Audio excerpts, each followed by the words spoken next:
أشهد أن لا إله إلا الله وحده لا شريك له وأشهد أن محمدا عبده ورسوله أما بعد فأعوذ بالله من الشيطان الرجيم بسم الله الرحمن الرحيم الحمد لله رب العالمين الرحمن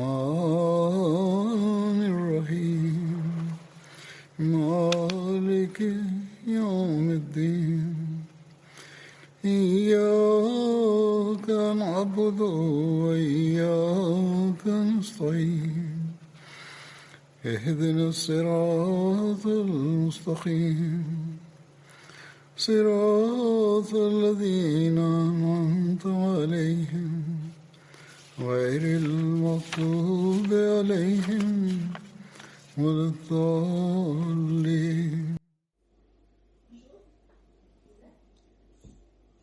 Pada hari ini, saya akan mulai dengan riwayat Hadrat Utsman radhiyallahu anhu yang akan berlangsung sampai beberapa minggu ke depan. Berkenaan dengan Hadrat Utsman, pertama-tama perlu diingat bahwa beliau sendiri tidak ikut serta pada Perang Badar. Beliau termasuk ke dalam daftar 8 sahabat yang beruntung yang ditetapkan oleh Rasulullah ikut serta pada Perang Badar dan berhak mendapatkan bagian harta ghanimah.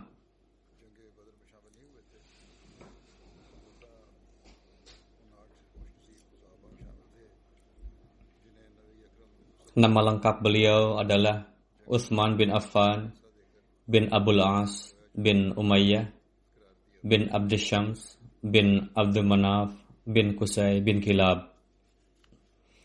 Dengan demikian, silsilah garis keturunan beliau bertemu dengan silsilah Hadrat Rasulullah SAW pada garis kelima, yakni Abdul Manaf. Ibunda Hadrat Utsman bernama Arwah binti Quraiz. Nenek Hadrat Utsman bernama Ummi Hakim Bayda binti Abdul Muttalib yang merupakan saudari kandung dari ayahanda Rasulullah SAW, Hadrat Abdullah. Berdasarkan satu riwayat, ayahanda Rasulullah terlahir kembar dengan nenek Hadrat Utsman radhiyallahu anhu.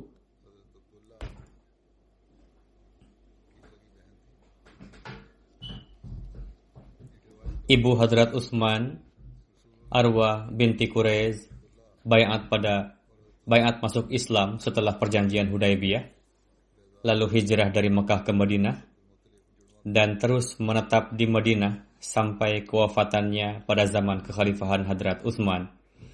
Ayahanda Hadrat Utsman wafat pada zaman jahiliyah.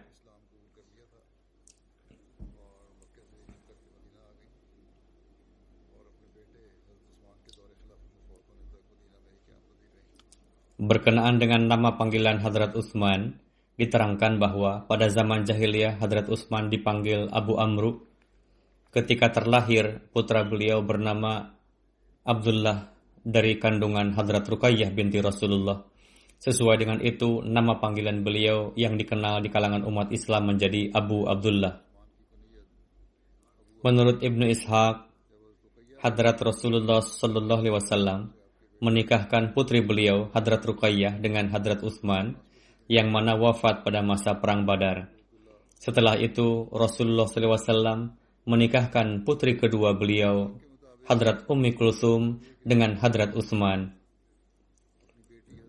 Karena itu, Hadrat Utsman dijuluki Zunnurain. Diterangkan juga bahwa alasan lain beliau dijuluki Zunnurain adalah karena beliau banyak sekali menilawatkan Al-Quran ketika salat tahajud di malam hari. Sebagaimana Al-Quran merupakan nur, Begitu juga ibadah malam merupakan nur, karena itu beliau disebut Dzun Nurain, yakni dikenal dengan sebutan Dzun, dua nur, yakni Dzun Nurain. Berkenaan dengan kelahiran Hadrat Utsman, berdasarkan riwayat yang sahih, Hadrat Utsman terlahir di Mekah 6 tahun pasca tahun gajah. Dikatakan juga bahwa beliau lahir di Taif. Beliau lebih kurang 5 tahun lebih muda dari Rasulullah. Berkenaan dengan baiatnya beliau, diriwayatkan oleh Yazid bin Ruman bahwa suatu ketika Hadrat Utsman bin Affan dan Hadrat Talha bin Ubaidullah mengikuti di belakang Hadrat Zubair bin Awam.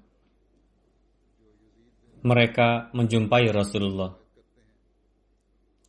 Beliau Shallallahu Alaihi Wasallam menyampaikan tabligh Islam kepada mereka, memperdengarkan Al-Quran, dan menjelaskan kepada mereka berkenaan dengan hak-hak dalam Islam.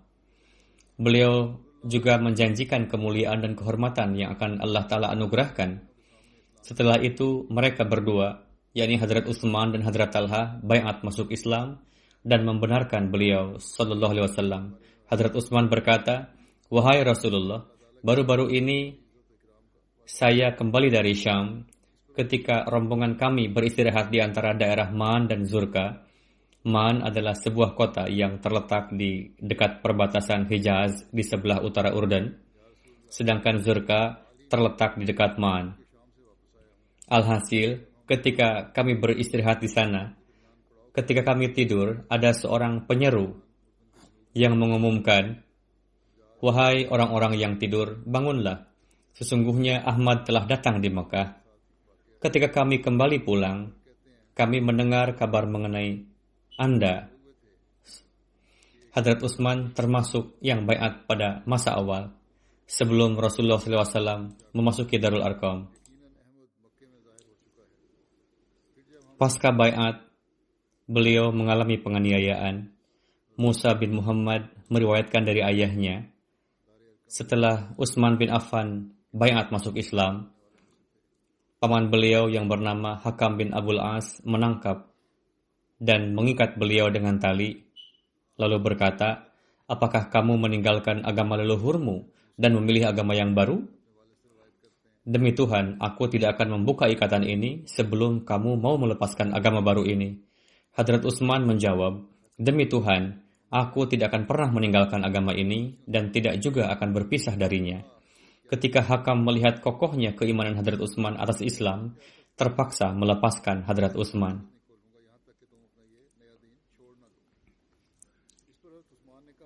Ketika Hadrat Utsman menikah dengan Hadrat Ruqayyah, dijelaskan sebagai berikut. Sebelum pendakwaan kenabian Rasulullah Sallallahu Alaihi Wasallam, Hadrat Ruqayyah telah dijodohkan dengan anaknya Abu Lahab yang bernama Utbah, sedangkan Hadrat Ummi Kulsum dijodohkan dengan saudaranya Utbah. Ketika surat Al-Lahab turun, ayah mereka, yakni Abu Lahab, berkata kepada mereka, "Jika kalian tidak meninggalkan putrinya Muhammad Sallallahu Alaihi Wasallam, maka aku tidak akan menjalin hubungan lagi dengan kalian. Tinggalkanlah perjodohan ini." Sebelum ruksana, mereka, kedua putra Abu Lahab tadi, menceraikan kedua putri Rasulullah. Setelah Hadrat Utsman bin Affan menikahi Ruqayyah di Mekah, lalu hijrah bersamanya ke Habsyah. Hadrat Ruqayyah dan Hadrat Utsman memiliki paras yang indah. Sebagaimana dikatakan, "Ahsana zaujaini ra'ahuma insan, Ruqayyatu wa zaujuha Utsman." Artinya, pasangan yang paling indah yang pernah dilihat oleh manusia adalah Hadrat Ruqayyah dan Hadrat Utsman. Abdurrahman bin Utsman Quraisy meriwayatkan, Rasulullah SAW berkunjung ke rumah putri beliau yang saat itu tengah membasuh kepala Hadrat Utsman. Rasulullah SAW bersabda, "Nak, perlakukanlah Abu Abdullah dengan baik. Sesungguhnya di antara sahabatku yang paling mirip denganku dari sisi akhlak adalah Utsman." Ibnu Ishaq berkata, ketika Rasulullah melihat para sahabat mengalami ujian penganiayaan, sedangkan Rasulullah SAW sendiri dalam keadaan baik-baik saja.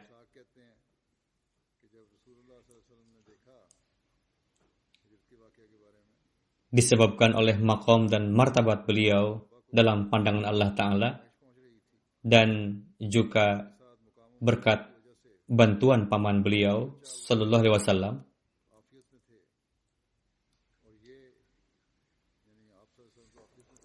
Namun Rasulullah SAW tidak mampu menghentikan penganiayaan yang dialami oleh para sahabat.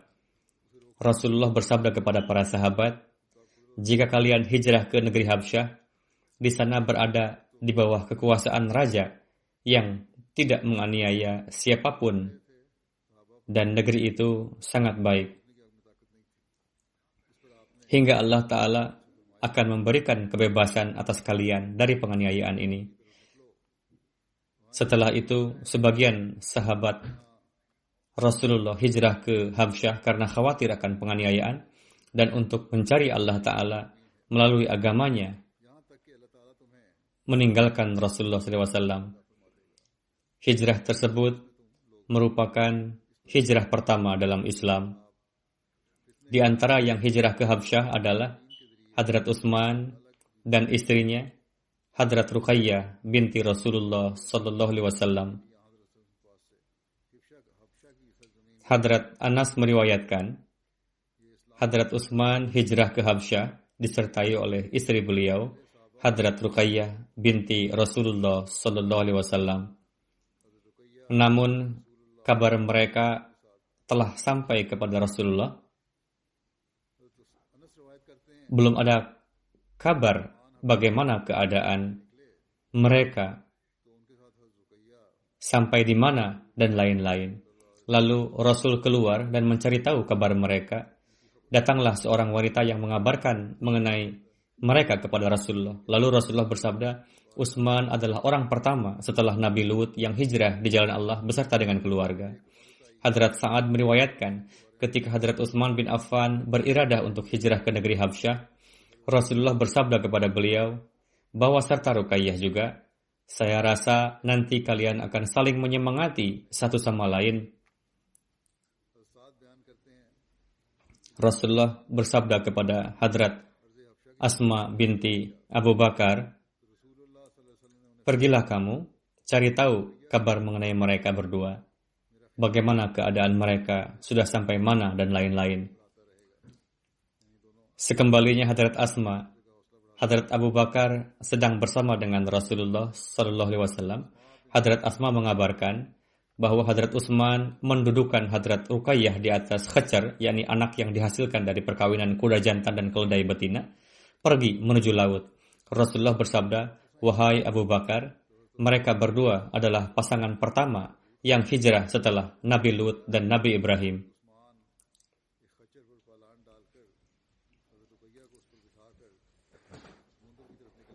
Dijelaskan pula berkenaan dengan kepulangan mereka dari Habsyah, Ibnu Ishaq mengatakan, para sahabat yang hijrah ke Habsyah mendapatkan kabar bahwa penduduk Mekah telah masuk Islam.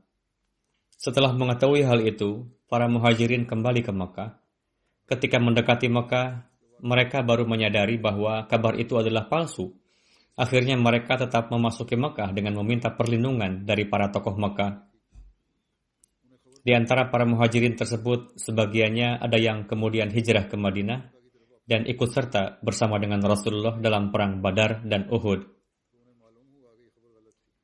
Sebagiannya lagi ada juga yang ditahan oleh orang kufar sehingga tidak dapat ikut serta pada perang Badar dan lain-lain.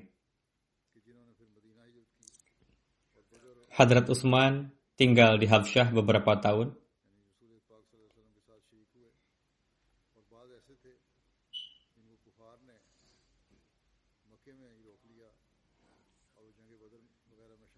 Tertulis dalam kitab bahwa beliau tinggal beberapa tahun. Setelah itu, ketika para muhajirin mendapatkan kabar palsu mengenai baiatnya para penduduk Mekah, mereka kembali ke Mekah, begitu juga Hadrat Utsman. Sesampainya di Mekah, diketahui bahwa kabar tersebut adalah palsu. Untuk itu, sebagian sahabat tadi kembali lagi ke Habsyah, namun Hadrat Utsman tetap menetap di Mekah hingga ada kemudahan untuk hijrah ke Madinah. Rasulullah SAW menghimbau para sahabat untuk hijrah ke Madinah. Hadrat Utsman pun hijrah ke Madinah bersama keluarga. Dikisahkan dalam satu riwayat bahwa Hadrat Utsman hijrah lagi ke Habsyah, namun kebanyakan buku sejarah tidak menyebutkan bahwa beliau hijrah lagi ke Habsyah. Adapun latar belakang hijrah Habsyah dan selengkapnya dijelaskan dalam buku-buku sejarah. Namun para penulis sejarah yang berhati-hati tidak membenarkan begitu saja karena secara diraya tidaklah mungkin. Sebagaimana dalam menjelaskan perihal hijrah Habsyah, Hadrat Mirza Bashir Ahmad Sahib telah melakukan penelitian. Beliau menjelaskan yang mana meskipun sebagiannya telah saya sampaikan sebelumnya dalam topik sahabat lain, namun penting juga untuk saya sampaikan pada kesempatan ini. Penelitian beliau sebagai berikut. Ketika penderitaan umat muslim sampai pada puncaknya, dan kufar Quraisy semakin menjadi-jadi dalam penganiayaannya, maka Hadrat Rasulullah memerintahkan untuk berhijrah ke Habsyah dan bersabda bahwa Raja Habsyah adalah seorang raja yang adil dan menyukai keadilan. Di bawah kekuasaannya tidak ada yang dianiaya. Habsyah yang disebut Ethiopia dalam bahasa Inggris atau Abyssinia terletak di sebelah timur laut benua Afrika dan tepat berseberangan dengan Arab bagian utara, dan di antara keduanya, tidak ada negeri yang membatasi selain dari Laut Merah.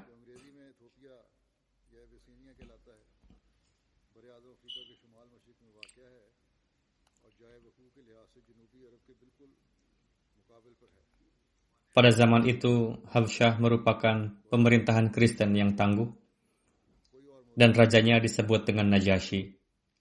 Bahkan sampai saat ini, pemerintahan di sana disebut dengan sebutan tersebut. Hadrat Mirza Bashir Ahmad menulis, Arab memiliki hubungan dagang dengan Habsyah. Pusat pemerintahan Habsyah pada masa itu adalah Aksum, yang terletak di dekat kota Adowa, dan sampai saat ini berpenduduk sebagai sebuah kota suci. Aksum pada masa itu merupakan markaz sebuah pemerintah yang tangguh. Najasyi yang memerintah pada saat itu bernama Ashama, seorang raja yang adil dan tangguh.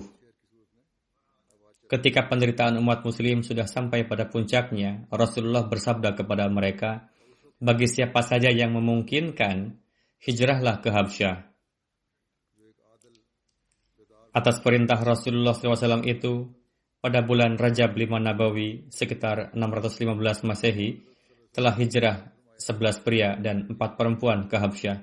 Di antara mereka sahabat yang terkenal adalah Utsman bin Affan beserta istrinya, Hadrat Ruqayyah puntir Rasulullah, Abdurrahman bin Auf, Zubair bin Awam, Abu Huzaifah bin Utbah, Utsman bin Maz'un, Mus'ab bin Umair, Abu Salamah bin Abdul Asad beserta istrinya, Hadrat Ummu Salamah.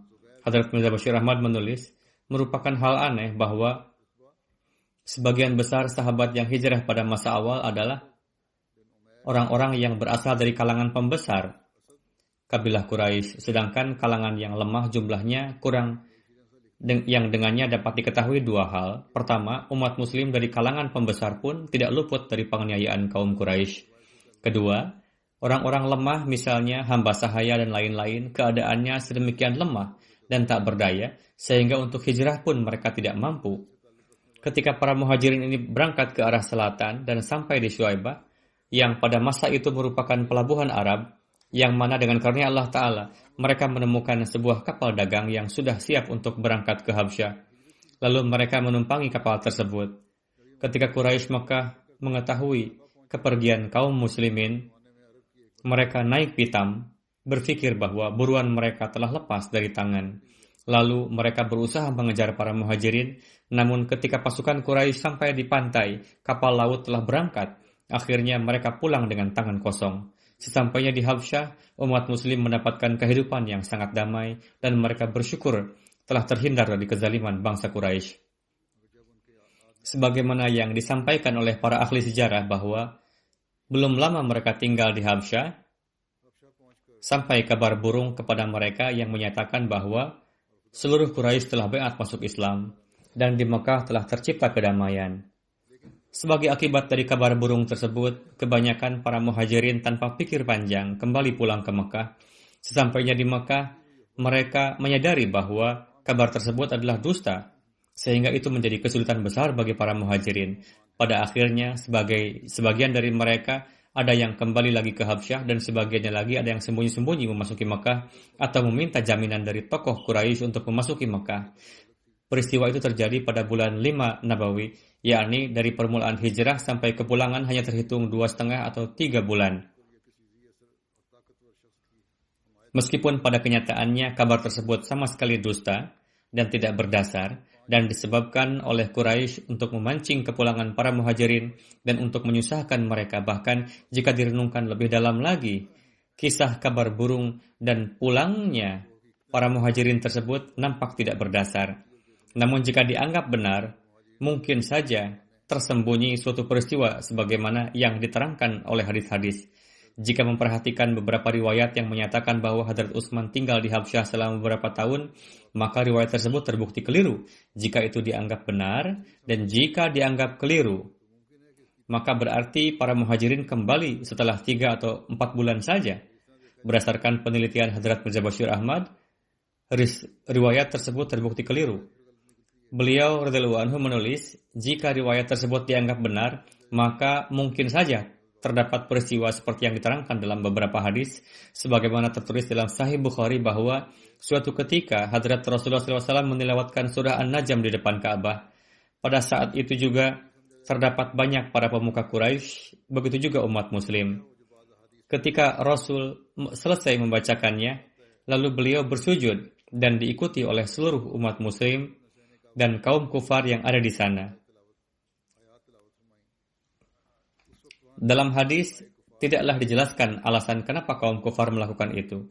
Namun diketahui bahwa ketika Rasulullah menilawatkan ayat ilahi dengan suara yang sangat syahdu, terlebih di dalamnya digambarkan dengan tauhid ilahi, kudrat dan keperkasaannya dalam corak baligh dan fasih, diingatkan akan ihsan-ihsannya dan diperingatkan kepada bangsa Quraisy dengan firman yang penuh ru'ub dan kemuliaan, yakni jika mereka tidak menghentikan kejahatannya, maka keadaan mereka akan seperti kaum-kaum terdahulu yang mendustakan Rasul-Rasul Tuhan. Pada akhirnya dalam ayat itu diperintahkan, marilah bersujud di hadapan Allah Ta'ala. Setelah selesai menilawatkan ayat tersebut, Rasulullah dan segenap umat muslim langsung bersujud, dan firman ilahi dan pemandangan tersebut sedemikian rupa menyihir orang-orang Quraisy sehingga kaum Quraisy yang ada di sana secara spontan ikut bersujud bersama dengan umat muslim. Hadrat Mirza Bashir Ahmad menulis, tidaklah mengherankan karena dalam kondisi seperti yang dijelaskan barusan, terkadang kalbu manusia terpesona dan secara spontan melakukan gerakan yang sama. Padahal hal tersebut bertentangan dengan prinsip dan akidah agamanya.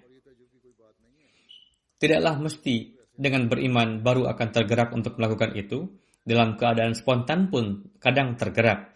Sebagaimana kita saksikan juga bahwa terkadang ketika terjadi bencana, tiba-tiba dan dahsyat, seorang ateis pun menyebut-nyebut nama Tuhan, Ram. Saya pun pernah menanyakan kepada beberapa orang ateis, mereka menjawab, benar sekali, yakni meskipun kami tidak meyakini wujud Tuhan, namun jika mengalami kondisi yang genting, secara spontan keluar kata Tuhan dari mulut kami.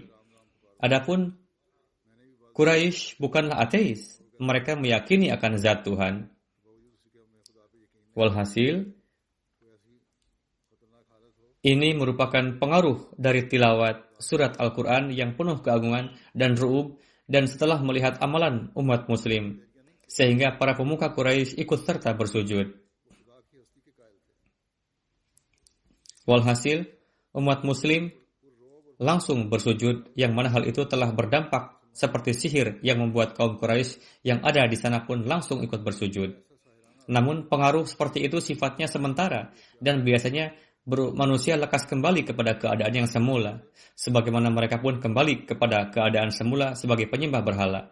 Mereka tidak lantas jadi pemegang tauhid. Walhasil ini merupakan peristiwa yang terbukti dari hadis sahih terdapat dalam Bukhari. Jika memang kabar kepulangan Muhajirin Habsyah itu benar, dampaknya setelah peristiwa tadi, kaum Quraisy yang berusaha untuk memulangkan kembali Muhajirin Habsyah karena Muhajirin Habsyah terlepas dari tangan mereka, menjadikan peristiwa tadi sebagai alasan dan mereka sendiri pun menyebarkan kabar burung bahwa Quraisy Mekah telah masuk Islam dan Mekah merupakan tempat yang aman bagi umat muslim. Ketika kabar burung tersebut sampai kepada Muhajirin Habsyah, tentunya mereka sangat gembira dan dalam kebahagiaannya itu tanpa berpikir panjang langsung memutuskan pulang ke Mekah.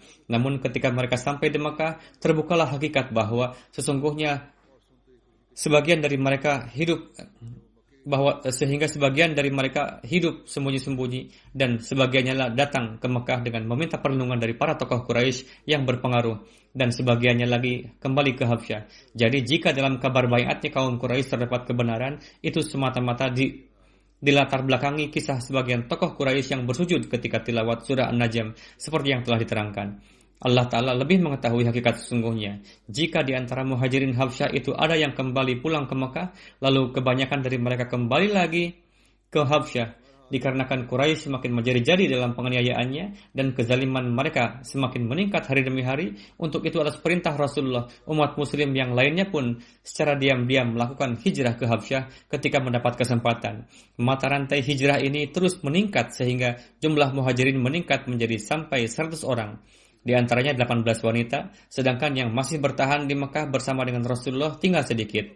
Sebagian sejarawan menyebut hijrah tersebut dengan hijrah Habsyah kedua.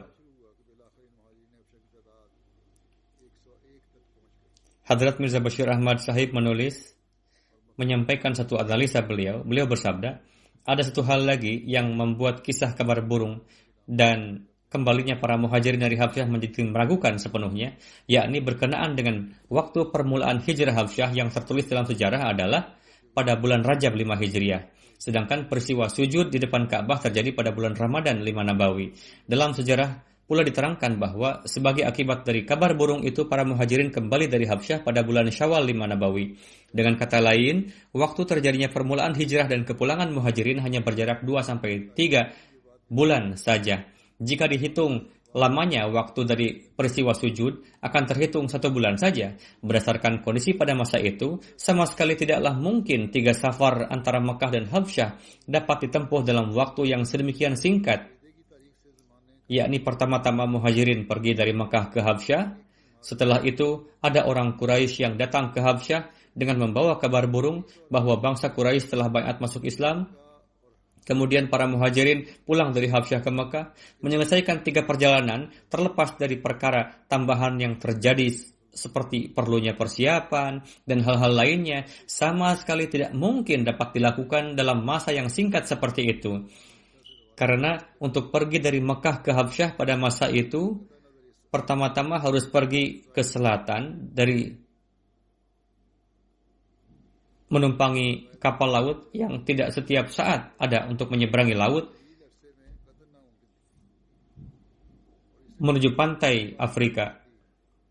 Setelah itu harus menempuh perjalanan dari pantai sampai pusat pemerintahan Habsyah yakni Askom yang jaraknya terhitung jauh dari pantai.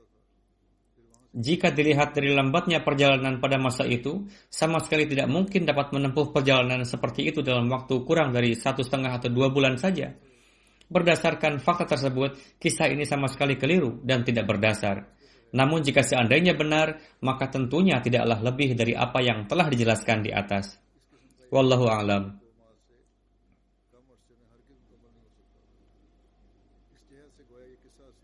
Alhasil, apapun alasannya, Hadrat Utsman kembali lagi dari Habsyah setelah beberapa masa.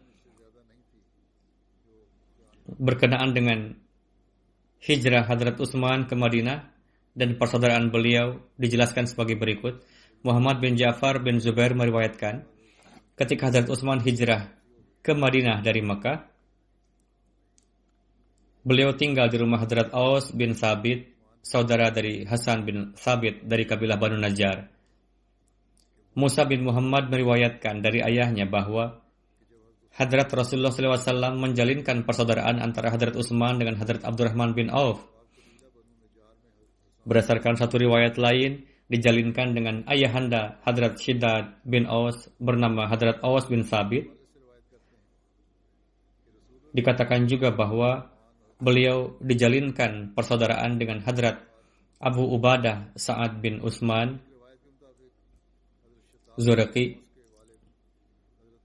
Berdasarkan satu riwayat lainnya, Hadrat Rasulullah menjalinkan diri beliau sendiri dengan Hadrat Utsman.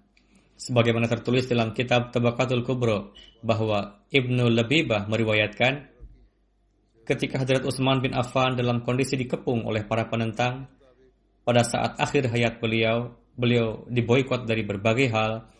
Saat itu Hadrat Utsman mengintip dari lubang cahaya rumah, bertanya kepada orang-orang di luar, apakah ada Talha di sana?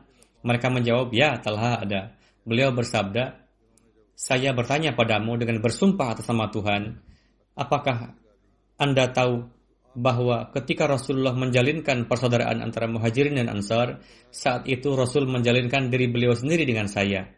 Hadrat Talha berkata, demi Tuhan, itu memang benar. Hadrat Talha yang pada saat itu berada di sekitar para penentang yang mengepung rumah Hadrat Utsman.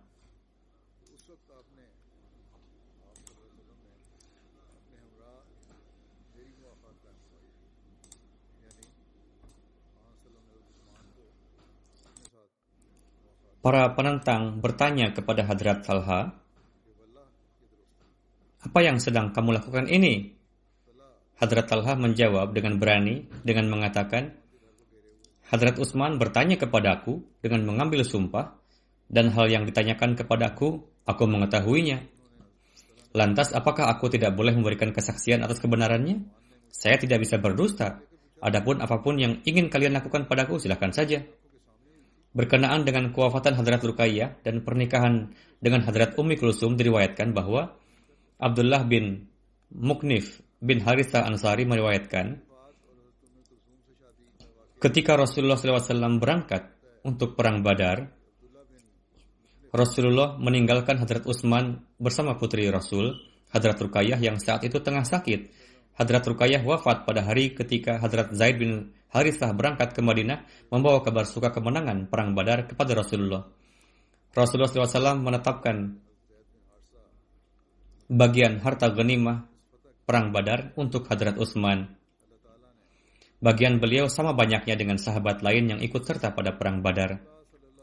Pasca kewafatan Hadrat Ruqayyah, Hadrat Rasulullah menikahkan Hadrat Utsman dengan putri beliau, Hadrat Ummi Kulsum. Hadrat Abu Hurairah meriwayatkan, Hadrat Rasulullah SAW bertemu Hadrat Utsman di pintu masjid dan bersabda, Utsman, ini adalah Jibril. Beliau mengabarkan kepada saya untuk menikahkan Ummi Kulsum denganmu dengan besaran mahar seperti yang telah diberikan kepada Ruqayyah dan seperti perlakuan yang telah kamu berikan kepada Ruqayyah. Yakni Allah Ta'ala memerintahkan untuk menikahkan putri Rasul yang kedua dengan Hadrat Utsman. Hadrat Aisyah meriwayatkan, ketika Hadrat Rasulullah menikahkan Ummi Kulsum dengan Hadrat Utsman, Rasul bersabda kepada Ummi Aiman, riaslah putriku Ummi Kulsum, lalu antarkan ia ke rumah Utsman dan bunyikanlah dif di hadapannya. Lalu Ummi Aiman mengamalkannya. 3 hari kemudian Rasulullah berkunjung ke rumah Ummi Kulsum dan bersabda, wahai putriku tersayang, bagaimana kamu mendapati Utsman? Ummi Kulsum menjawab, ia adalah suami yang terbaik. Hadrat Ummi Kulsum tinggal bersama Hadrat Utsman hingga tahun 9 Hijriah. Setelah itu beliau jatuh sakit kemudian wafat. Rasulullah mewafatkan jenazahnya kemudian duduk di samping kuburan beliau. Hadrat Anas menjelaskan bahwa ia telah melihat Nabi Karim SAW tengah duduk sedemikian rupa di samping kuburan Hadrat Ummi Kulsum di mana air mata beliau mengalir deras. Salah satu riwayat di dalam kitab Sahih Bukhari telah menjelaskan peristiwa ini sebagai berikut. Hilal telah meriwayatkan dari Hadrat Anas bin Malik bahwa beliau mengatakan, kami ada di saat peristiwa jenazah putri Rasulullah. Kemudian beliau mengatakan, Rasulullah tengah duduk di samping kuburan. Kemudian saya melihat air mata mengalir dari mata beliau. Tertera di salah satu riwayat bahwa Rasulullah pada saat kewafatan Hadrat Ummi Kulsum bersabda, seandainya aku memiliki anak perempuan yang ketiga, maka aku akan menikahkannya juga dengan Utsman. Hadrat Ibnu Abbas menjelaskan bahwa tatkala Rasulullah berlalu dari suatu tempat, maka ia melihat Hadrat Utsman tengah duduk di sana dan beliau tengah menangis karena kesedihan akibat kewafatan Hadrat Ummi Kulsum binti Rasulullah. Perawi mengungkapkan bahwa saat itu bersama beliau ada dua sahabat, yakni Hadrat Abu Bakar dan Hadrat Umar. Rasulullah bertanya, wahai Utsman, mengapa engkau menangis? Hadrat Utsman menjawab, wahai Rasulullah, saya tengah menangis disebabkan hubungan saya dengan Anda sebagai menantu telah berakhir. Kedua putri Anda telah wafat. Rasul bersabda, janganlah menangis. Aku bersumpah demi zat yang jiwaku ada di dalam genggamannya. Seandainya aku memiliki 100 anak perempuan dan setiap mereka bergantian wafat, maka setelah kewafatannya, saya akan menikahkan setiap mereka kepada engkau, hingga tidak ada satupun yang tersisa dari 100 itu. Bagaimanapun, ini adalah satu ungkapan kecintaan yang berasal dari kedua belah pihak. Pertama adalah Hadrat Utsman yang sedemikian sedih memikirkan hubungan itu, di mana Yang Mulia Rasulullah SAW telah kembali menjaganya dan memberikan keyakinan kepadanya bahwa hubungan tersebut telah tetap berlangsung. Pembahasan selanjutnya insya Allah akan di kesempatan yang akan datang. Sebagaimana yang akhir-akhir ini saya sampaikan dan sering saya tekankan di setiap Jumat, yaitu agar memanjatkan doa-doa untuk para Ahmadi di Pakistan. Teruslah panjatkan doa-doa untuk para Ahmadi. Para penentang memang terus berusaha untuk mempersempit ruang kita, namun mereka tidak mengetahui bahwa ada juga satu wujud di atas sana, ada juga satu wujud Allah Ta'ala yang takdirnya pun tengah bekerja, dan ruang lingkupnya tengah semakin mengelilingi mereka, dan tatkala ruang lingkupnya itu semakin meliputi, maka tidak ada yang dapat lari darinya. Semoga Allah telah memberikan fikiran kepada orang-orang tersebut, dan semoga sekarang pun orang-orang ini bekerja dengan menggunakan fikiran mereka, menjunjung keadilan dan berhenti dari melakukan tindakan penekanan dan aniaya yang tidak beralasan. Kemudian berdoalah juga untuk orang-orang Ahmadi di Aljazair, semoga mereka senantiasa aman dalam keyakinan mereka. Demikian juga di beberapa tempat lainnya pun permusuhan terhadap para Ahmadi tengah banyak berlangsung. Semoga Allah telah menjaga setiap Ahmadi di setiap tempat dari segala mara bahaya. Setelah salat saya pun akan mensalatkan beberapa jenazah secara gaib, di mana mengenai mereka saya sampaikan di sini. Yang pertama adalah yang terhormat Maulana Sultan Mahmud Anwar Sahib, mantan Nazir Islahul Irsyad Markaziyah. Beliau pernah menjadi Nazir Khidmat Darwishan dan juga sebagai Nazir Islahul Irsyad bagian Rishtanata. Pada 11 Januari beliau wafat di usia sekitar 88 tahun. Inna lillahi wa inna ilaihi raji'un. Nama ayah beliau adalah Chaudhry Muhammad Din dan nama ibunda beliau adalah Rahmat Bibi. Ayahnya baiat masuk ke dalam Ahmadiyah pada tahun 1928 di tangan Hadrat Khalifatul Masih yang kedua. Hadrat Maulana Sultan Mahmud Anwar Sahib adalah anak satu-satunya beliau. Setelah Maulana Sultan Mahmud Anwar Sahib menempuh pendidikan menengah, di bulan April beliau mewakafkan diri beliau dan pada tahun 46 beliau mendaftarkan diri ke dalam Madrasah Ahmadiyah, Qadian. Setelah berdirinya Pakistan, beliau belajar di Jamiah Ahmadiyah di Ahmadnagar. Kemudian pada tahun 52 beliau mengambil ujian Maulwi Fazl dan pada bulan April 56 beliau mendapat gelar syahid dari Jamiah Ahmadiyah. Beliau menikah dengan Mahmudah Syaukat Sahibah binti Chaudhry Sa'aduddin Sahib. Beliau dinikahkan oleh Maulana Jalaluddin Syams pada tahun 60 di kesempatan Jalsah Salanah. Beliau memiliki 4 anak laki-laki dan 2 anak perempuan. Salah satu putra beliau adalah Ihsan Mahmud, seorang wakaf zindagi yang sekarang tengah berkhidmat di kantor Tahrik Jadid Rabwah. Penugasan pertama yang terhormat Maulana Sahib adalah di Gujarat. Setelah itu, sebagai murabi silsilah, beliau berkhidmat di berbagai kota di Pakistan. Dari tahun 74 hingga tahun 78, beliau pun pernah bertugas di Ghana. Ini adalah masa di waktu saya pun bertugas di sana, dan saya melihat bahwa beliau adalah sosok yang sangat ikhlas berkhidmat di sana. Dari tahun 82 sampai 83, beliau pernah menjadi sekretaris Majelis Karpardaz. Kemudian pada tahun 83, beliau sampai 98, beliau berkhidmat sebagai Nazir Islahul Irsyad Markaziyah. Kemudian setelah itu sampai dengan tahun 2011, beliau berkhidmat sebagai Nazir Khidmat Darwishan.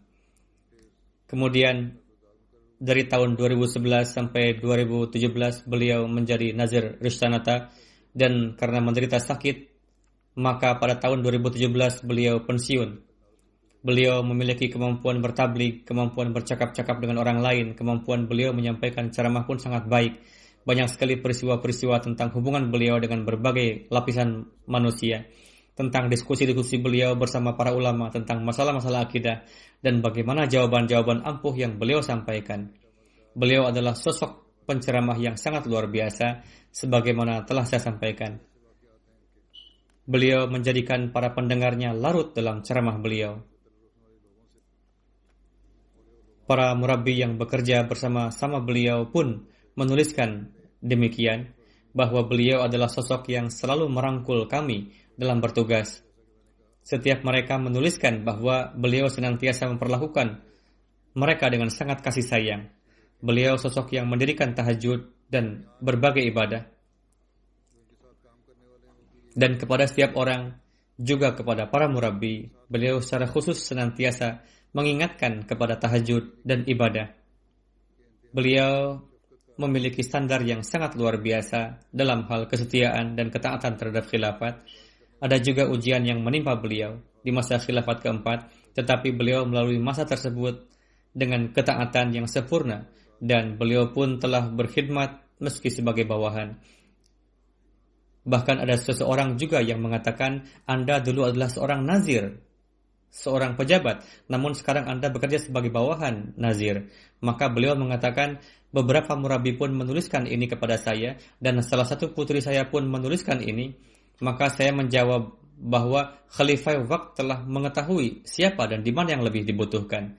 Saya telah mewakafkan diri saya, jadi silakan saja jika saya pun diperintahkan untuk menyapu. Saya akan melakukan apa saja yang Khalifah Waqt perintahkan. Maka kemudian Allah Ta'ala pun memberikan keadaan yang lebih baik, dan saya meyakini bahwa contoh kesetiaan dan ketaatan beliau yang sempurna telah sampai pada corak pengabulan. Kemudian beliau pun menjadi salah satu anggota Sadar Anjuman Ahmadiyah dan juga menjadi nazir. Dimanapun beliau berkhidmat, beliau selalu memperlihatkan contoh pengkhidmatan dan ketaatan yang sempurna kepada amir setempat, baik saat beliau di Karachi atau di tempat-tempat lainnya. Semoga Allah Ta'ala menganugerahkan ampunan dan belas kasih kepada beliau, dan semoga keturunan beliau pun dianugerahkan taufik untuk melanjutkan kebaikan-kebaikan beliau.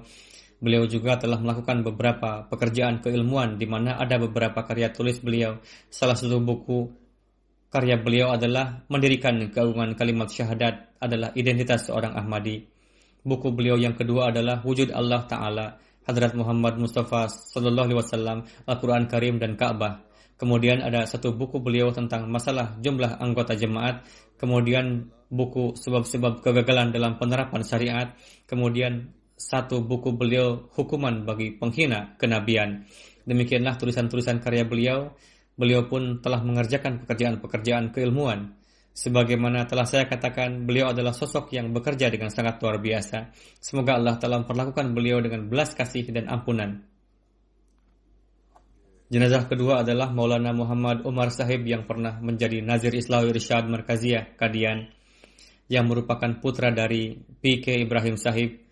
Pada tanggal 21 Januari, beliau pun telah wafat di usia 87 tahun. Inna lillahi wa inna ilaihi raji'un.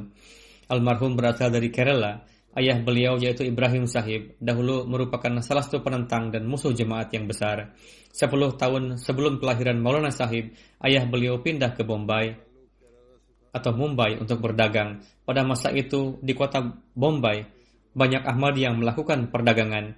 Di Bombay ada beberapa Ahmadi yang berasal dari Malabar yang melakukan pertemuan dengan beliau sehingga terjadi pertukaran pikiran mengenai ajaran Ahmadiyah.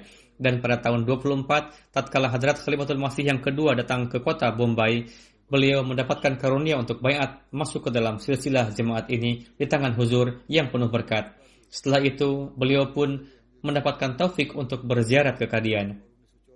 Maulana Umar Sahib datang ke Qadian pada tahun 54 di masa Madrasah Ahmadiyah kembali dibuka setelah peristiwa partisi India. Pada 55 beliau masuk ke Madrasah Ahmadiyah. Di tahun 61 setelah beliau lulus dari Madrasah Ahmadiyah dan ujian Maulwi Fazil dari Universitas Punjab, beliau mengajar hingga 1 tahun lamanya di Madrasah Ahmadiyah. Saat masa pendidikan, atas keinginan dari sosok sahabat Hadrat Masih Maud salam, yaitu Hadrat Bhai Abdurrahman Sahib Qadiani, beliau mendapatkan karunia untuk memperdengarkan Al-Quran Karim setiap hari di waktu subuh hingga sekitar 1 tahun lamanya di rumah beliau radhiyallahu anhu. Pada tahun 62, beliau memulai rangkaian pengkhidmatan beliau di lapangan pertabligan. Beliau telah berkhidmat di banyak kota-kota besar di Hindustan dan beliau terus berkhidmat sebagai seorang mubalik yang berhasil. Beliau banyak memberikan ceramah-ceramah di berbagai pertemuan-pertemuan pertabligan. Beliau ikut serta di perdebatan Yadgir. Kemudian sesuai dengan petunjuk khas dari Hadrat Khalifatul Masih Ar-Rabi rahimahullah, beliau ikut dalam perdebatan bersejarah di Coimbatore yang berlangsung hingga 9 hari berturut-turut, di mana Maulana Daus Muhammad Syahid Sahib dan Wakil Pusat Hafiz Muzaffar Sahib pun ikut serta saat itu. Secara khusus beliau telah bekerja sangat baik dengan mereka. Hadrat Khalifatul Masih Ar-Rabi rahimahullah yang dalam salah satu khutbah beliau pernah bersabda tentang hasil pekerjaan yang telah almarhum jalankan di suatu tempat, bahwa ada beberapa jemaat di mana hanya ada seorang Ahmadi yang dengan segera memikul segenap beban sendirian, dan ia menerjemahkan kemudian menyebarkan secara luas, yakni menerjemahkan khutbah-khutbah dan segera menyebarkannya. Dan dengan karunia Allah Ta'ala di jemaat-jemaat yang seperti demikian telah terjadi kemajuan yang besar, karena mereka, yakni para anggota, mendapatkan khutbah khalifah waqt secara cepat, dan anggota jemaat kita pun segera mengetahui apa yang tengah terjadi. Di India Selatan banyak jemaat-jemaat yang tidak mengerti bahasa Urdu, dan di sana ada Maulwi Muhammad Umar Sahib membalik silsilah kita, di mana Allah Ta'ala telah sedemikian rupa menganugerahkan semangat kepadanya akan hal ini. Seketika telinga beliau mendengar, saat itu juga beliau segera menerjemahkannya dan langsung menyebarkannya hingga segenap anggota jemaat. Walhasil beliau melaksanakan pekerjaan itu dengan sangat kerja keras. Beliau pun mendapatkan karunia untuk berkhidmat di Palestina hingga 1 tahun lamanya. Beliau terus mendapatkan taufik untuk menerjemahkan Al-Quran Karim dalam banyak bahasa, dalam banyak buku-buku dan banyak buku-buku Hadrat Masih Maud salam ke dalam bahasa Malayalam dan bahasa Tamil. Di tahun 2007, tatkala saya mengangkat beliau sebagai Nazir Islahul Irsyad Markaziyah, kemudian saya mengangkat beliau sebagai Additional Nazir Islahul Irsyad Talimul Quran dan Wakaf Arzi. Kemudian beliau pun mendapatkan taufik untuk berkhidmat sebagai Naib Nazir Allah. Beliau menjalankan seluruh pengkhidmatan dengan sangat baik. Setelah lulus dari Madrasah Ahmadiyah, secara keseluruhan beliau telah mendapatkan taufik untuk mengkhidmati jemaat ini hingga 53 tahun lamanya. Di antara yang tinggalkan antara lain 4 orang putri dan menantu serta banyak cucu dan cicit. Beliau gila dalam pengkhidmatan terhadap jemaat. Ketika melakukan perjalanan pribadi bersama keluarga pun, selama perjalanan beliau terus sibuk dalam pekerjaan-pekerjaan jemaat, khususnya penerjemahan dan sebagainya. Bapak Amir Nasional Sri Lanka menulis, dalam sejarah jemaat Ahmadiyah Sri Lanka, beliau akan selalu dikenang sebagai masa keemasan. Ketika kedatangan beliau sebagai mubalik markazi pada tahun 78 di masa kekhalifahan Hadrat Khalifatul Masih Ats-Tsalits, dengan karunia Allah Ta'ala, dengan semangat kerohanian baru secara luar biasa, nampak perbaikan dan perubahan suci dalam jemaat, dan almarhum memberikan pengkhidmatan yang luar biasa di sana. Pada tahun 94, di sebuah gedung besar milik Ramakrishna di Colombo, almarhum menyampaikan sebuah pidato yang sangat luar biasa mengenai perdamaian dan persatuan, yang mana lebih dari 400 orang hadir untuk menyimaknya. Khususnya pemimpin nasional gerakan Ramakrishna dan Menteri Kebudayaan Hindu yang terhormat Devaraj sangat terkesan setelah menyimak pidato almarhum dan sangat memuji almarhum karena dalam pidatonya almarhum membuktikan kebenaran Hadrat Rasulullah dengan membacakan kutipan referensi dari Gita. Oleh karena itu, pidato bersejarah beliau tersebut hari ini pun masih populer di kalangan mereka. Beliau menerjemahkan 4 buku Hadrat Masih Maud Islam ke dalam bahasa Tamil dan menulis 7 buku dengan berbagai tema dalam bahasa Tamil. Di negara bagian Tamil Nadu, beliau memulai penerbitan majalah Jemaat Samadana Waziri dan dari sana menyebarluaskannya ke negara-negara bagian yang lainnya hingga jangka waktu yang lama. Semoga Allah Ta'ala memberikan ampunan dan rahmatnya kepada almarhum dan meninggikan derajatnya. Semoga putra-putri almarhum diberikan taufik untuk dapat senantiasa menjalin ikatan dengan jemaat dengan penuh kesetiaan.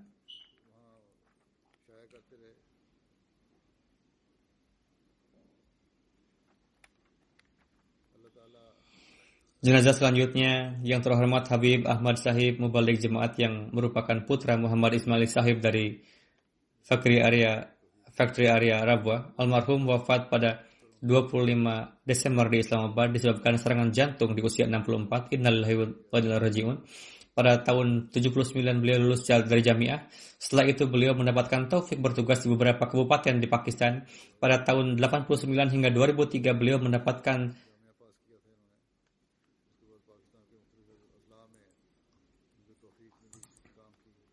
taufik untuk berkhidmat di Nigeria. Di masa tersebut, dari September 98 hingga Oktober 2000, beliau menjabat sebagai Amir dan Missionary in Charge Nigeria. Beliau menjalankan pengkhidmatannya dengan penuh kerendah hatian. Selain tugas-tugas kantor, beliau juga mengerjakan tugas-tugas tarbiyat di lingkungan beliau dengan sangat baik. Di antara yang tinggalkan selain istri, terdapat juga 3 orang putri dan 2 orang putra. Semoga Allah telah memberikan ampunan dan rahmatnya kepada beliau dan memberikan taufik kepada anak keturunan beliau untuk dapat senantiasa menegakkan hubungan dengan jemaat dengan penuh kesetiaan. Jenazah selanjutnya yang terhormat Badruzzaman Sahib yang merupakan karyawan di Wakalat Mal UK dalam jangka waktu yang lama. Beliau wafat pada 3 Januari. Innalillahi wa inna ilaihi raji'un. Beliau seorang karyawan yang mukhlis dan pekerja keras. Beliau lahir di Amritsar pada tahun 44. Beliau seorang Ahmadi keturunan. Ketika masih bekerja di pemerintah, beliau juga mendapatkan taufik berkhidmat di Khudamul Ahmadiyah sebagai Qaid daerah Quetta. Kemudian beliau juga menjadi Nazim Ansarullah Balochistan. Pada tahun 86 beliau juga menghadapi kasus persidangan dikarenakan kejemaatan beliau, yang karenanya beliau juga dipenjara di jalan Allah Ta'ala. Beliau juga berkhidmat di Wakalat Mal Awal Rabwah dari tahun 95 hingga 99. Beliau pindah ke London, lalu mendapatkan taufik berkhidmat di Rakim Press dan kemudian di Additional Wakalat Mal London selama 17 tahun. Semoga Allah telah memberikan ampunan dan rahmatnya kepada almarhum. Jenazah selanjutnya yang terhormat Mansur Ahmad Tahsin Sahib, putra dari Maulwi Muhammad Ahmad Naim Sahib, mubalik dan karyawan jemaat di Departemen Ihtisab Nazarat Umur Amah Rabwah. Beliau datang kepada anaknya di London. Beliau wafat pada 30 Desember di usia 70 tahun. Innalillahi wa inna ilaihi raji'un. Beliau mendapatkan taufik untuk mengkhidmati agama di berbagai kantor sebagai karyawan jemaat selama kurang lebih 25 tahun. Seorang yang sangat ramah, saleh dan penuh kasih sayang. Seorang yang sangat mencintai khilafat dan juga selalu menasihatkan mengenai hal ini kepada orang lain. Beliau biasa menyelesaikan berbagai urusan dengan penuh kesabaran dan ketelatenan. Biasanya urusan-urusan yang sulit diserahkan kepada beliau dan terkadang kedua belah pihak datang ke kantor dengan diliputi kemarahan. Namun dengan kecintaan dan kasih sayangnya beliau mengontrol emosi dan kemarahan mereka dan permasalahan dapat diselesaikan. Beliau sedemikian rupa bersemangat dalam mengkhidmati jemaat sehingga istri beliau menulis bahwa suatu ketika dilaksanakan walimah putri beliau, Dr. Fariyah Mansur. Pada hari tersebut, pagi-pagi beliau bersiap untuk pergi ke kantor, lalu istri beliau mengatakan bahwa hari ini di rumah ada pernikahan, ambillah cuti.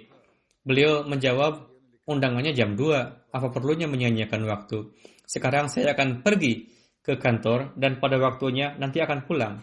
Beliau bersikap hormat kepada para atasan. Jika berbeda pendapat dalam suatu perkara, maka beliau selalu menyampaikan pendapatnya dengan memperhatikan adab. Di antara yang ditinggalkan antara lain istri beliau, Rakhshinda Sahibah, 2 orang putra dan 2 orang putri. Semoga Allah telah memberikan rahmat dan ampunannya kepada almarhum. Saya mengenal beliau sejak kecil. Beliau teman sekolah saya. Saya selalu melihat beliau sebagai seorang yang sangat sopan, humoris, tidak pernah marah, tidak pernah bertengkar, dan hal-hal ini bertahan dalam diri beliau hingga akhir hayatnya, yang karenanya kemudian sifat-sifat ini juga memberikan peranan penting dalam mendamaikan orang-orang. Jenazah selanjutnya Dr. Idi Ibrahim Mawanga Sahib dari Tanzania yang wafat pada 9 Desember di usia 73 tahun. Inna lillahi wa inna ilaihi raji'un. Beliau berhasil masuk di Fakultas Kedokteran Universitas Makerere, Uganda, dan dengan karunia Allah Ta'ala meraih kehormatan sebagai dokter Ahmadi lokal pertama di Afrika Timur. Pak Dokter mendapatkan taufik baiat di usia muda. Sejak masa sekolah pun beliau biasa ikut serta dalam acara-acara keagamaan, dikarenakan begitu banyaknya tuduhan-tuduhan terhadap jemaat Ahmadiyah dari mereka yang menamakan diri ulama. Di dalam hati beliau timbul ketertarikan untuk mengetahui mengenai jemaat. Pada waktu itu beliau bertemu dengan mubalik jemaat Syekh Abu Talib Sandi Sahib yang juga masih kerabat beliau. Ketika almarhum berbincang dengan beliau mengenai tuduhan-tuduhan tersebut, maka Syekh Sahib tidak hanya menjawab tuduhan-tuduhan yang dibuat-buat tersebut, melainkan juga memperlihatkan terjemahan Al-Quran dalam bahasa Swahili dan buku-buku lainnya yang diterbitkan oleh jemaat Ahmadiyah. Setelah mempelajari buku-buku tersebut, Dr. Sahib baiat. Dengan karunia Allah Ta'ala, beliau memenuhi janji baiatnya hingga nafas terakhir beliau. Setiap saat beliau sibuk menyampaikan pesan Islam dan Ahmadiyah kepada orang-orang dari setiap golongan. Beliau sendiri membawa dalam tasnya buku-buku dan majalah-majalah jemaat ke pasar, lalu menjualnya. Orang-orang bertanya kepada beliau, "Anda ini seorang dokter, mengapa berjualan buku di sini?" Maka beliau memberikan jawaban dengan riang bahwa ketika berada di rumah sakit, saya sedang mengobati tubuh, sedangkan saat ini saya sedang mengobati ruh. Keduanya itu tidak bisa dipisahkan, dan tidak juga salah satu darinya bisa diabaikan. Beliau sangat mencintai khilafat dan memiliki hubungan yang kuat dengannya. Beliau membesarkan anak-anaknya dengan cara Islami. Beliau memberikan perhatian khusus pada taklim dan tarbiyat, dan juga memperhatikan pelaksanaan salat berjamaah di rumah bersama anak-anak. Beliau membuat sebuah perpustakaan di rumah yang di dalamnya di samping buku-buku dari bidang keilmuan lain, tersimpan juga buku-buku jemaat. Beliau selalu berdoa supaya anak keturunan beliau tetap tegak dalam Ahmadiyah, yakni Islam hakiki, dan menasihatkan hal ini juga kepada orang lain. Beliau sendiri melekat dengan jemaat, sedemikian juga semua anak-anak beliau pun melekat dengan jemaat dan mewarisi karakter baik ayahnya. Semoga Allah telah senantiasa melekatkan mereka dan memenuhi doa-doa dan keinginan-keinginan baik ayah mereka, dan semoga Allah telah memberikan ampunan dan rahmatnya kepada Dr. Sahib dan meninggikan derajatnya. Jenazah selanjutnya Sugra Begum Sahibah, istri dari Din Muhammad Sahib Nanggali, Darwish Kadian. Beliau wafat pada 6 Januari di usia 85 tahun. Inna lillahi wa inna ilaihi raji'un. Beliau adalah putri dari sahabat Hadrat Masih Maud alaihi salam, Hadrat Hakim Muhammad Ramadan Sahib. Beliau seorang wanita salehah yang disiplin dalam salat dan puasa, dawam melaksanakan tahajud, ramah terhadap tamu, penyabar, seorang yang bersyukur, pekerja keras, penuh simpati, dan banyak lagi keistimewaan-keistimewaan lainnya. Beliau memiliki jalinan kecintaan yang kuat dengan khilafat. Hingga bertahun-tahun beliau mendapatkan taufik berkhidmat sebagai sekretaris khidmat khalaq di Lajnah Imailah. Almarhumah seorang musiah, di antara yang tinggalkan antara lain 2 orang putra dan 2 orang putri. Seorang putra beliau Bashiruddin Sahib mendapatkan taufik berkhidmat hingga 40 tahun. Putra beliau lainnya, Muniruddin Sahib, saat ini berkhidmat di Nizam Ta'mirat di Kadian. Semoga Allah telah memberikan ampunan dan rahmatnya kepada almarhumah dan memberikan taufik kepada anak-anak keturunan almarhumah untuk dapat meneruskan kebaikan-kebaikannya. Jenazah selanjutnya yang terhormat Chaudhry Karamatullah Sahib yang wafat pada 26 Desember di usia 95 tahun. Almarhum adalah cucu dari sahabat Hadrat Masih Maud alaihi salam, Hadrat Chaudhry Shah Din Sahib dari Ghatialia, yang mendapatkan taufik baiat pada kesempatan kedatangan Hadrat Masih Maud alaihi salam ke Sialkot. Almarhum seorang yang berfitrat baik, tulus, penuh kecintaan, peduli dengan orang-orang miskin dan memperhatikan orang-orang yang membutuhkan. Dalam setiap keadaan beliau selalu bersyukur. Beliau sosok yang mukhlis. Putra beliau Sahil Sahib menulis, keramahan terhadap tamu merupakan sifat beliau yang menonjol, dan ini khususnya nampak pada saat para wakafin zindagi datang ke Badin, Sindh dalam rangka kunjungan. Beliau mendapatkan taufik berkhidmat di Furqan Force. Dari 83 hingga 2018 beliau berkhidmat sebagai sukarelawan di kantor Al-Fazl Internasional. Beliau memberikan rumahnya untuk digunakan acara-acara jemaat dan di rumah beliau yang sekarang pun satu bagiannya dibangun sebagai salat center.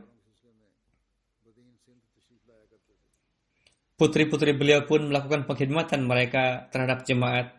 Demikian juga putra-putra beliau. Seorang cucu beliau, Farhad Ahmad, adalah seorang mubalik yang berkhidmat di UK di bidang pers dan media. Semoga Allah telah memberikan ampunan dan rahmatnya kepada almarhum dan memberikan taufik kepada anak keturunan beliau untuk dapat meneruskan kebaikan-kebaikan almarhum.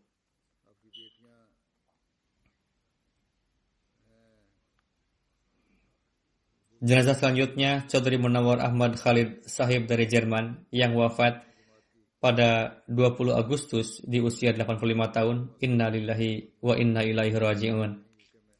Almarhum memiliki ikatan yang mendalam dengan nizam jemaat dan ikut serta dengan sekuat tenaga dalam upaya-upaya pertabligan dan tarbiyat. Dan di Jerman beliau mendapatkan taufik untuk berkhidmat sebagai ketua jemaat dan sekretaris umum dalam periode yang berbeda-beda. Beliau juga mendapatkan taufik berkhidmat di Ansarullah pada berbagai jabatan kepengurusan. Selain itu, ketika beliau di Pakistan, di sana beliau mendapatkan taufik bekerja sebagai manajer di lahan-lahan milik Tahrik Jadid. Beliau memiliki ikatan yang mendalam dan tulus dengan khilafat. Di antara yang tinggalkan, selain istri beliau, terdapat 5 orang putra dan 6 orang putri.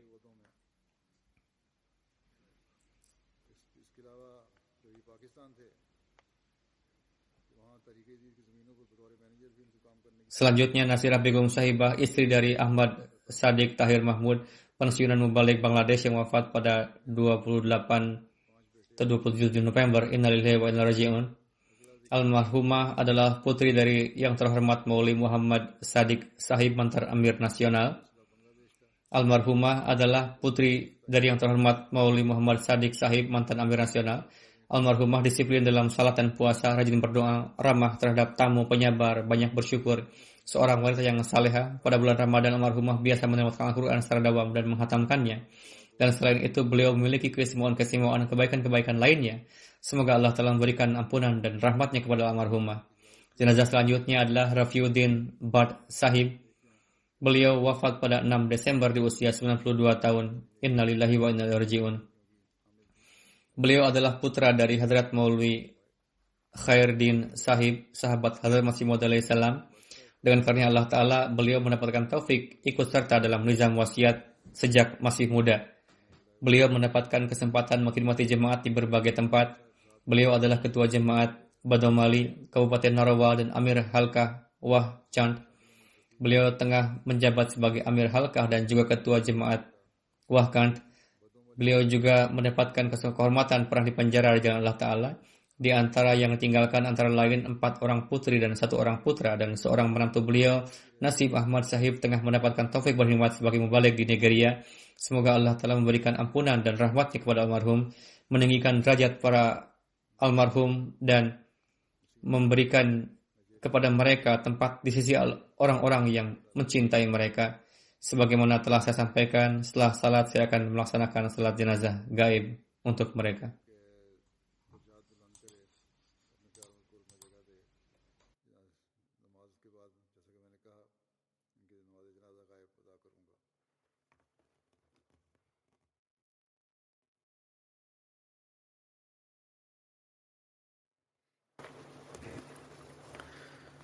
الحمد لله نحمده ونستعينه ونستغفره ونؤمن به ونتوكل عليه ونعوذ بالله من شرور أنفسنا ومن سيئات أعمالنا من يهده الله فلا مضل له ومن يضلل فلا هادي له ونشهد أن لا إله إلا الله ونشهد أن محمدا عبده ورسوله عباد الله رحمكم الله إن الله يأمر بالعدل والإحسان وإيتاء ذي القربى وينهى عن الفحشاء والمنكر والبغي يعظكم لعلكم تذكرون اذكروا الله يذكركم وادعوه يستجب لكم ولذكر الله أكبر